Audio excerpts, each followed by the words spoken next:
Hello everyone. আজি আমি Excel sheetor গোটেই ডাটা sheetখনৰ ডাটাবিলাক উইদাউট মাউস ইউজ কৰি কেনেদৰে সিলেক্ট কৰিম তাক শিকিম।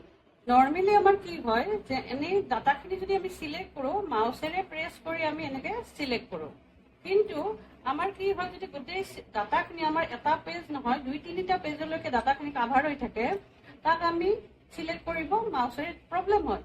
তো আমি তাক কি কৰিম, তাক আমি শৰ্টকাট অপশন ইউজ কৰি তাক আমি সিলেক্ট কৰিম।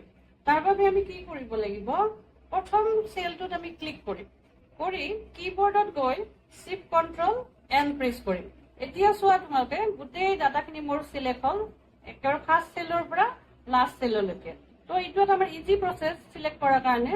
তো তোমালোকে কি কৰিবা, অফিসত যেতিয়া কাম কৰিবা এই শৰ্টকাট প্ৰেছ অপশনটো ইউজ কৰি এই ডাটাবিলাক সিলেক্ট কৰি তোমাৰ যি অপশন ইউজ কৰিব লাগে তাক কৰিব পাৰিবা।